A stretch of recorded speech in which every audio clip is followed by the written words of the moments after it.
Alhamdulillahirabbil alamin wassalatu wassalamu ala asyrofil anbiya'i wal mursalin sayyidina wa maulana Muhammad wa ala alihi wa sahbihi ajma'in amma ba'd. Hadirin sidang salat subuh yang dirahmati Allah, senantiasa tidak henti-hentinya kita bersyukur atas nikmat yang diberikan Allah, ditaburkan kepada kita yang tidak terbatas.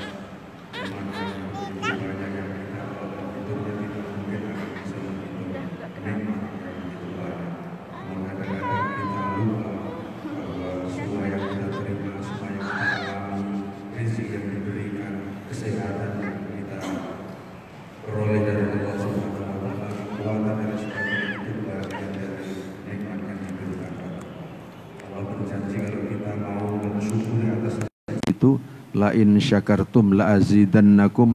Kalau kalian semua mau untuk bersyukur atas nikmat yang diberikan Allah pada kita, maka la azidannakum, Allah pasti akan menambah nikmat itu kepada kalian semua.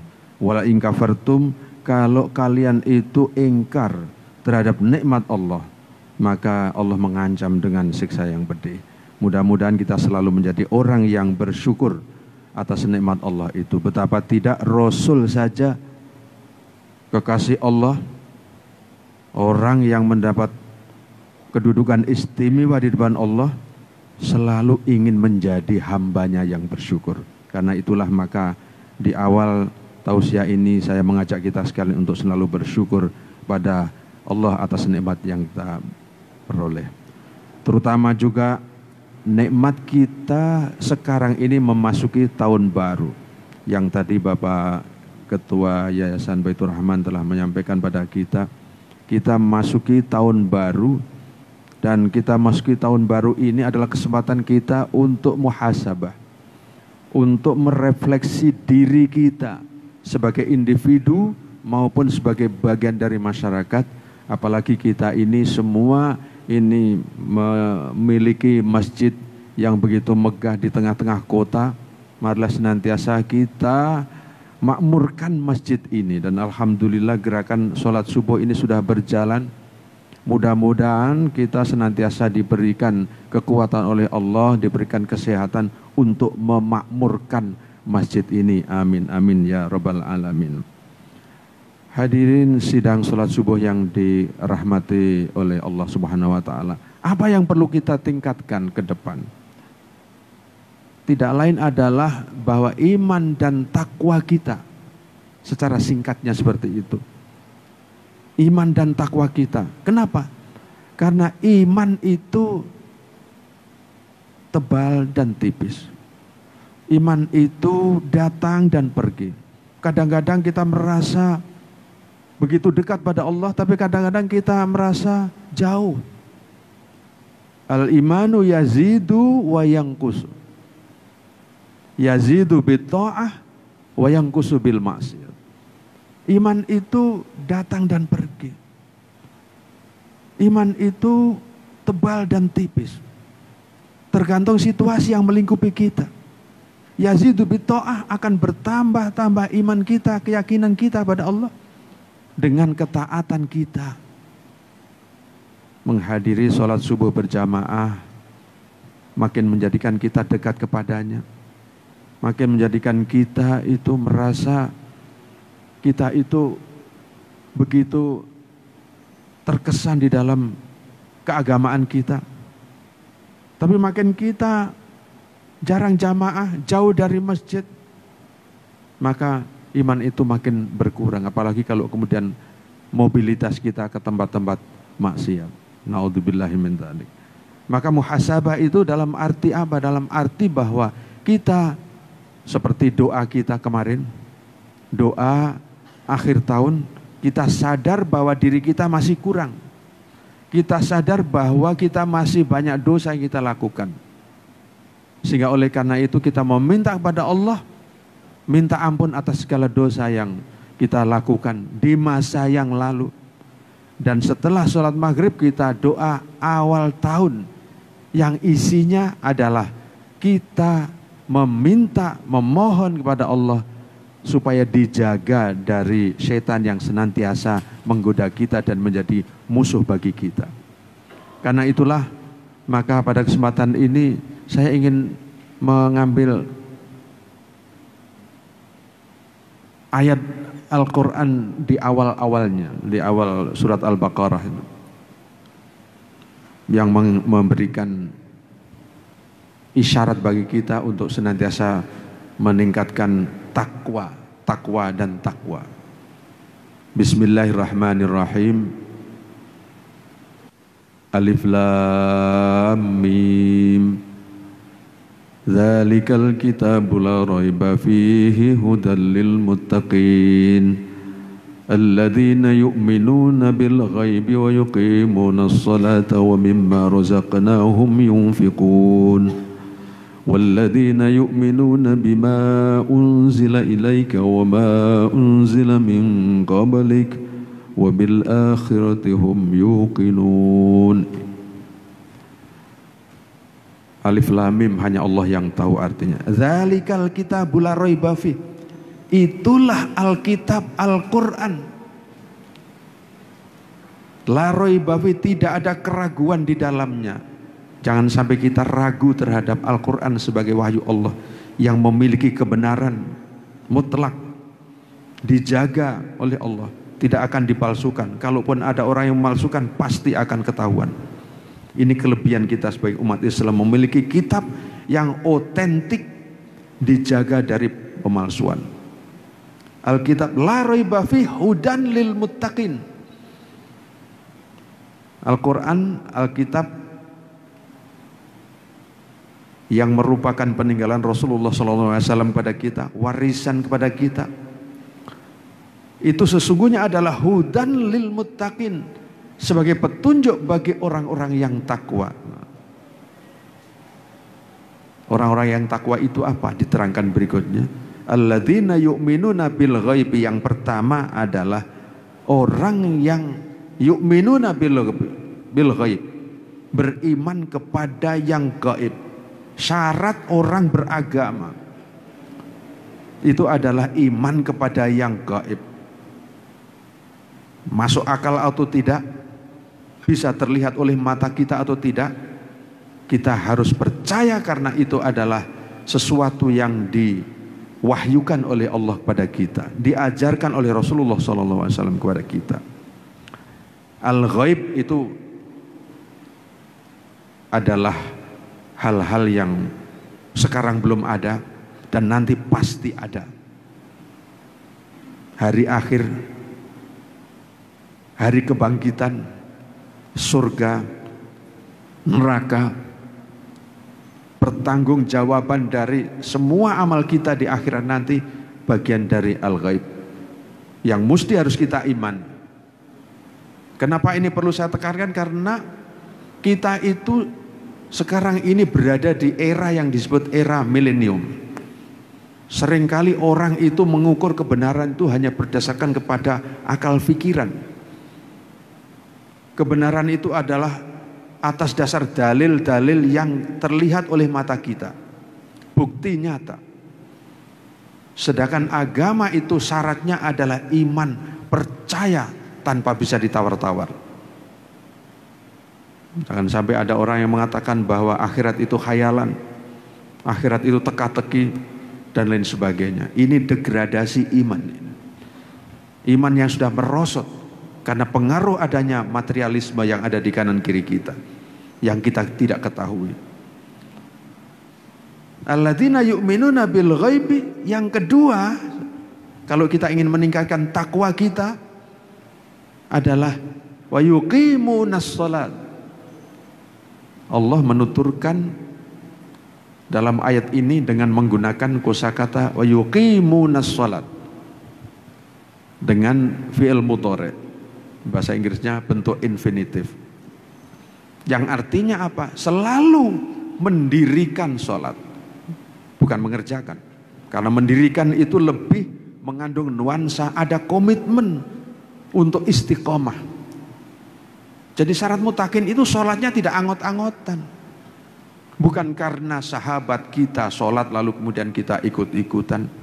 Bukan karena mertua sholat lalu kemudian kita ikut mertua sholat sebagai menantu. Bukan karena kepentingan politik atau apa saja. Tetapi sholat kita tunaikan sebagai pekerjaan ibadah rutin, kewajiban yang diberikan oleh Allah pada kita. Maka syarat mutakin itu adalah selalu mendirikan sholat. Dan alhamdulillah Bapak Ibu sekalian, kalau kita mau komitmen untuk sholat subuh di sini, masya Allah, bagian dari komitmen kita menjadi orang yang mutakin, bertakwa. Sholat luar biasa, sampai-sampai dikatakan bahwa inna sholata tanha anil fahsya'i wal munkar. Sesungguhnya sholat itu kalau ditunaikan secara semestinya, tanha anil fahsya'i wal munkar, bisa mencegah diri kita dari perbuatan keji dan mungkar.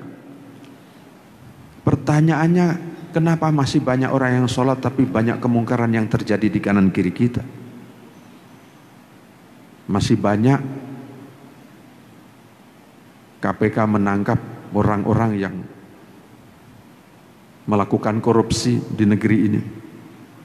Bulan Agustus ini kita dikejutkan oleh berita yang betul-betul mengagetkan kita.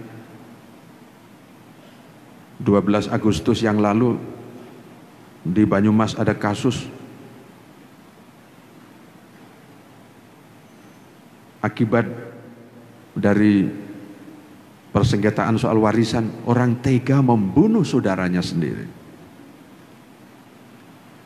4 orang dibunuh, dikubur di belakang rumah. Belum lama ada juga gara-gara hutang, orang tega membunuh suaminya sendiri. Di Banten, gara-gara ingin memiliki pesawat seluler yang harganya tidak seberapa, tega untuk membunuh pemiliknya dan anak kecilnya. Istrinya pun juga sebenarnya nyaris akan dibunuh juga. Pertanyaannya, ada apa ini? Karena itulah maka mari kita tingkatkan pendidikan kita kepada anak-anak kita, akhlak kepada anak-anak kita, pendidikan akhlak kepada anak-anak kita. Seorang filosof Islam, Ibnu Maskaweh, mengatakan salah satu di antara cara kita untuk memperbaiki akhlak adalah hendaknya kita berusaha untuk kumpul dengan orang-orang yang baik. Karena itu memakmurkan masjid, mendatangi sholat subuh seperti ini adalah bagian dari kita supaya kita bisa berinteraksi dengan sesama kita dan lepas, terbebas dari pengaruh-pengaruh yang buruk akibat dari kemajuan peradaban, kemajuan budaya yang ada di kanan kiri kita. Di satu sisi ada budaya permisif. Permisif itu membiarkan kejahatan itu terjadi di depan mata kita. Kita tidak berani untuk menolaknya. Kita tidak berani untuk mencegahnya. Dan Nabi mengatakan, kalau kita melihat kemungkaran terjadi di depan mata, lalu kita tidak berani untuk merubahnya, dan hanya merubah dalam hati, yang penting bukan saya, itu selemah-lemahnya iman. Man ra'a minkum mungkarun falyughayyir biyadihi. Kalau ada di antara kalian melihat kejahatan yang terjadi di depan mata Anda, rubahlah dengan kekuatan tanganmu. Kalau kebetulan Anda jadi penguasa birokrat, rubahlah dengan birokrasi dan kekuasaan itu. Fa illam yastati fa bilisanihi. Kalau kau dengan power, dengan kekuasaan, dengan pengaruh Anda itu tidak mampu untuk merubah keadaan itu, maka setidaknya kamu kasih nasihat kepada orang. Tapi kalau ini juga tidak bisa, apalagi yang bisa diharapkan untuk merubah keadaan? Fabi qalbihi, Nabi mengatakan seperti itu. Ya sudah, dengan hatinya, yang penting saya tidak melakukan itu, bukan urusan saya. Nah, kalau yang kayak begini ini selemah-lemah iman. Di tahun baru ini marilah kita tingkatkan yang tadi saya katakan, keimanan kita pada Allah, sholat kita. Jangan sampai kita sholat tapi sesungguhnya tidak sholat. Seperti sindiran Nabi, akan datang suatu masa banyak orang yang sholat tapi sesungguhnya mereka itu bukan sholat. Karena apa? Karena sholat ditunaikan hanya sekedar untuk menggugurkan kewajiban, bukan sebagai ibadah di mana kita merasa bertemu dengan Allah. Ibadah di mana kita pasrah kepada Allah. Seluruh hidup dan matiku aku pasrahkan untuk Allah. Dan sholat sesungguhnya adalah doa. Ketika kita takbir Allahu Akbar, kabira walhamdulillahi katsira wa subhanallahi bukratan wa asila. Inni wajjahtu wajhiya alladzi fatara samawati wal ardh hanifan musliman wa ma ana minal muslimin. Inna sholati wa nusuki wa mahyaya wa mamati lillahi rabbil alamin. Sesungguhnya sholatku, ini pernyataan kita di awal sholat. Wa nusuki ibadahku, wa mahyaya hidupku, wa mamati dan matiku lillahi rabbil alamin, adalah untuk Allah. Apalagi sholat jamaah mengajarkan kepada kita bagaimana kita menjadi orang yang kalau menjadi pemimpin, pemimpin yang tegas, pemimpin yang objektif, pemimpin yang terbaik. Dan kalau jadi makmum, jadi rakyat, jadilah rakyat yang tunduk pada pemimpin. Makanya kalau ada imam sholat kemudian salah, ditegur, jangan marah. Kadang-kadang dalam kehidupan sehari kita, kalau ada orang yang jadi pejabat ditegur, apalagi yang negur itu anak buahnya, dia marah. Sholat mengajarkan kepada kita kalau imam lagi memimpin sholat kemudian salah, lalu kemudian jamaahnya menegur, jangan setelah itu jamaahnya yang menegur tadi dimarahin. Tapi kalau sholat sudah benar, wajib bagi kita untuk mengikuti imam. Jadi sholat sesungguhnya mengajarkan pada kita bagaimana secara individual kita itu menjadi orang yang dekat pada Allah. Secara kolektif kita menjadi orang yang terbiasa menjadi rakyat yang baik. Kalau menjadi rakyat, kalau menjadi pejabat, menjadi pemimpin yang baik, yang terbuka untuk dikritik orang lain. Masya Allah. Jadi wajar kalau kemudian sholat itu bisa mencegah dari perbuatan keji dan mungkar. Apalagi Allah mewajibkan sholat kita 5 waktu sehari semalam. Subuh kita tunaikan, nanti tengah hari kita sudah diwajibkan untuk sholat zuhur. Habis itu nanti kita diwajibkan sholat asar, sholat maghrib, sholat isya. Jadi setiap hari kita itu dididik, diasah pikiran kita untuk menjadi orang yang makin dekat pada Allah. Kalau sholat kita tunaikan secara semestinya.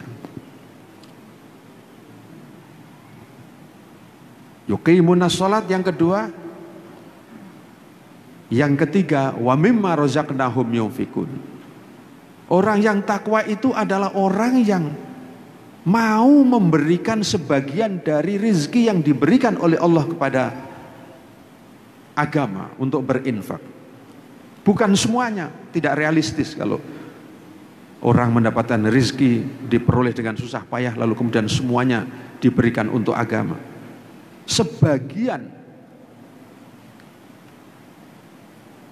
ya berinfak. Tapi kalau berinfak, berinfaklah, jangan memilih uang yang terkecil ya. Kalau memasukkan kotak ke masjid, jangan uang yang paling kecil seperti memberikan uang kepada peminta-minta di jalan. Karena apa? Karena apa yang diberikan oleh Bapak Ibu sekalian itu tidak akan sia-sia. Mathalul ladzina yunfiquna amwalahum fi sabilillah kamathali habbatin ambatat sab'a sanabila fi kulli sumbulatin mi'atu habbah wallahu yudha'ifu liman yasha wallahu wasi'un alim. Perumpamaan orang yang berinfak di jalan Allah itu seperti kita melempar biji. Satu biji akan tumbuh menjadi 7 tangkai, dan setiap tangkai akan diberikan Allah balasan 100 kali. Jadi kalau kita berinfak 1.000 rupiah, Menurut Al-Quran ini kita akan diberikan balasan oleh Allah berapa kali lipat? 700 kali lipat. Percaya enggak? Bukan kata-kata saya. Kalau kata-kata saya boleh Bapak tidak percaya, tapi ini adalah Al-Quran. Kalau Bapak berinfak 1.000 rupiah, Allah berjanji akan melipat gandakan balasannya menjadi 700 kali. Kapan balasannya itu? Ada teman saya, seorang profesor, yang merasa bahwa balasan yang diberikan oleh Allah itu bukan di akhirat, tetapi di dunia ini. Dia merasa bahwa apa yang diberikan itu dalam waktu yang tidak terlalu lama Allah akan berikan gantinya dan berlipat-lipat. Ya, melalui berbagai cara. Bukan dengan jalan yang tidak halal, dengan jalan yang halal. Jadi percayalah Pak, kalau umat Islam itu memiliki semangat untuk berinfak, membayar zakat. Tadi malam saya katakan, beliau ini Ketua Umum Basnas Jawa Tengah, Pak Dr. Ahmad Daroji ini, Pak Kiai. Potensi zakat yang ada di negeri ini kalau dilaksanakan dengan semestinya itu angkanya tidak tanggung-tanggung, 217 triliun. Tetapi realisasinya secara nasional masih sekitar 8 triliun. Ada gap, jarak yang begitu besar. Ini kenapa? Apakah orang enggan bayar zakat? Boleh jadi dia merasa bahwa harta yang dicari dengan susah payah kenapa harus diberikan orang. Ini super pelit bin bakhil. Ada orang yang mengatakan saya tidak tahu caranya bayar zakat. Nah ini bagian dari kita, khususnya Basnas, untuk memberikan sosialisasi cara menghitung zakat. Kadang-kadang ada orang yang saya siap bayar tapi saya tidak tahu caranya.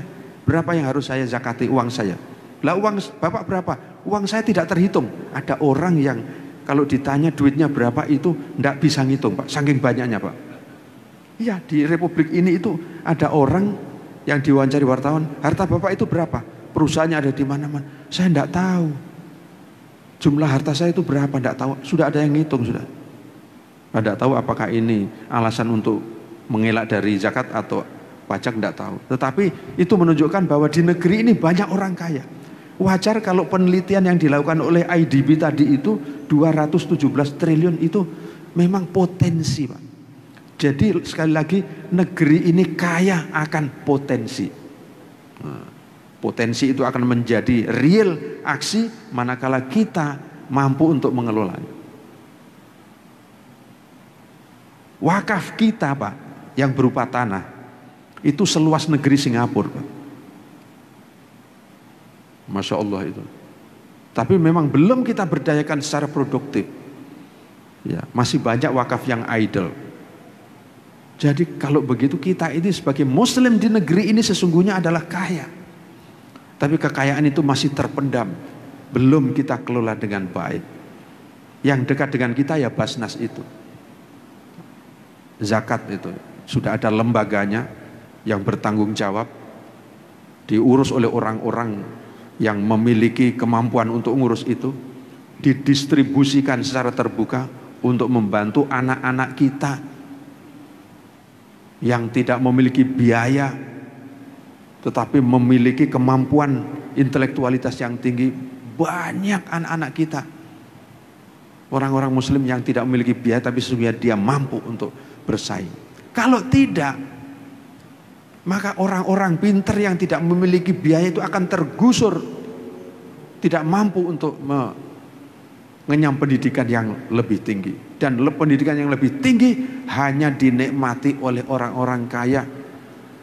Kadang-kadang notabene orang-orang ini adalah orang-orang yang jauh dari Islam, tidak peduli kepada akhlak. Padahal bangsa ini menjadi baik itu khususnya tergantung kepada akhlaknya.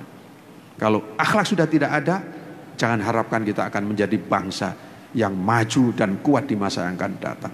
Pembangunan itu tidak hanya fisik, tapi juga membangun manusia di dalamnya. Manusia yang akhlakul karimah. mewarisi Rasulullah SAW yang misinya bu'ithtu liutammima makarimal akhlak. Aku diutus kepada umatku ini untuk menyempurnakan akhlak mereka. Jadi bukan main. Masjid ini bisa menjadi sentral untuk membina akhlak anak-anak kita. Untuk bisa membina bangsa ini melalui masjid ini dengan cara seperti ini dan dengan tausiah, dengan pengajian yang lain. Jadi kesimpulannya, orang yang muttaqin adalah orang yang punya komitmen untuk senantiasa memberikan sebagian dari rezekinya kepada jalan Allah. Walladzina yu'minuna bima unzila ilaik. Yang keempat adalah orang takwa itu orang yang percaya kepada apa yang diturunkan kepada Muhammad dan kitab yang diturunkan sebelumnya. Kita memperoleh warisan. Taraktu fikum amroini, begitu kata Rasul. Aku tinggalkan kepadamu dua perkara. Lan tadillu in tamassaktum bihima. Kamu tidak akan tersesat kalau kau mau untuk berpegang teguh kepadanya. Apa itu? Bukan tabungan di Swiss, tetapi kitabullah wa sunnatur rasulih. Warisan yang ditinggalkan kepada kita oleh Rasulullah adalah Al-Quran kitabullah wa sunnatur rasulih, dan sunnah Rasul, al-hadis. Dua inilah yang harus kita uri-uri. Anak-anak kita biasakan membaca Al-Quran. Bahkan ada ibu ya di Jakarta sana, waktu dia hamil itu anaknya yang masih dalam kandungan itu dibacakan Al-Quran, Pak. Sambil dia itu memikirkan minum suaminya, itu dibacakan Al-Quran untuk anaknya yang ada dalam kandungan. Ketika lahir dalam usia 5 tahun, dalam usia bukan 5 tahun, dalam usia 7 tahun, anak ini sudah hafal. Waktu itu saya tes, sudah hafal 5 juz.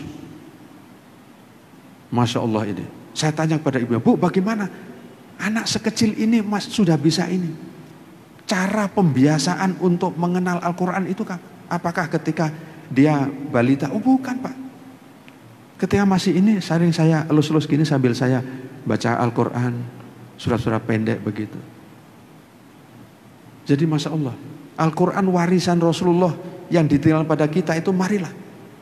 Sekarang itu TPQ sudah bertaburan di mana-mana. Tidak ada alasan sekarang orang tidak bisa baca Al-Quran. Ya, sayang kalau kita tidak mengirim anak kita ke TPQ supaya dia setidaknya dia itu bisa membaca Al-Quran dengan fasih. Setelah itu, nah, kita mencoba untuk mengetahui maknanya. Karena apa? Karena zalikal kitab hudan la raiba fih hudan lil muttaqin. Petunjuk, bagaimana kita bisa mendapatkan petunjuk kalau kita tidak tahu artinya.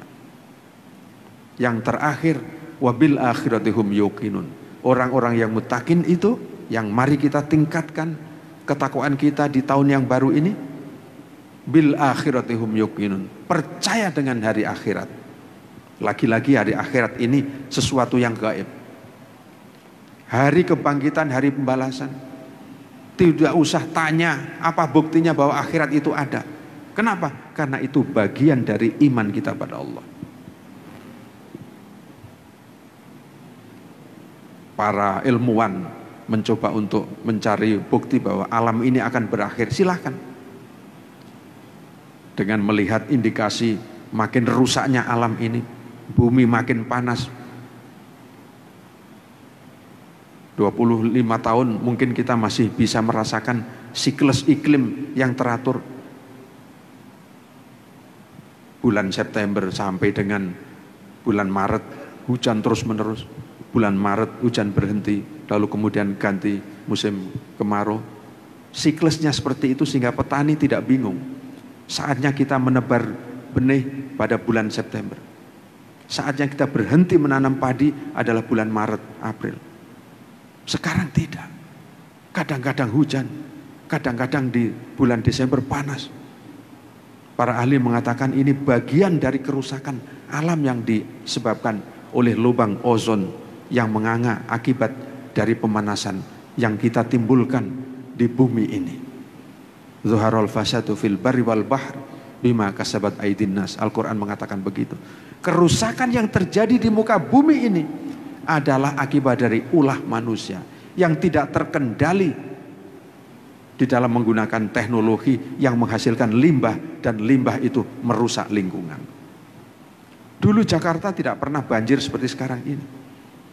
Tapi kemudian karena keserakan manusia membangun kawasan tangkapan air di wilayah Bogor, maka air itu dikirim ke Jakarta dalam jumlah yang tidak bisa diprediksi, sehingga Jakarta menjadi banjir. Karena apa? Hutan yang mestinya menjadi penyangga, menjadi tangkapan air ini dibabat untuk dijadikan sebagai villa, hotel. Untuk kepentingan apa? Kepentingan segelintir orang yang ingin mendapatkan keuntungan dari mendirikan bangunan di tengah-tengah pegunungan. Kalau ini tidak bisa dikendalikan, maka negeri yang indah ini akan menjadi rusak akibat dari orang-orang, segelintir orang yang ingin mendapatkan keuntungan dengan tidak mengindahkan lingkungan. Orang menerangkan, ilmuwan, kiamat itu nanti adalah terjadinya kerusakan-kerusakan akibat dari ini. Silahkan.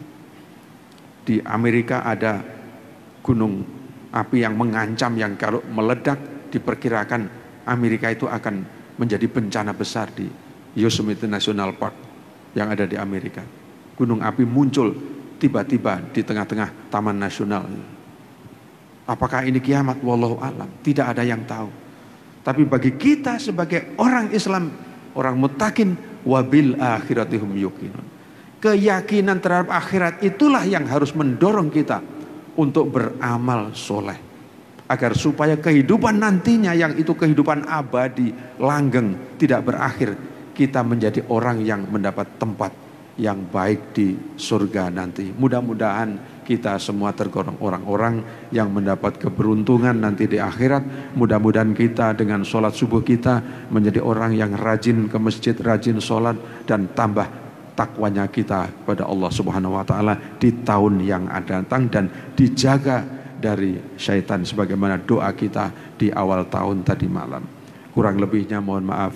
Yang demikian yang dapat saya sampaikan, dan saya akhiri. Wallahul muwaffiq ila aqwamit thoriq. Wassalamualaikum warahmatullahi wabarakatuh. Allahumma salli ala Muhammad ya Rabbi salli alaihi wasallim.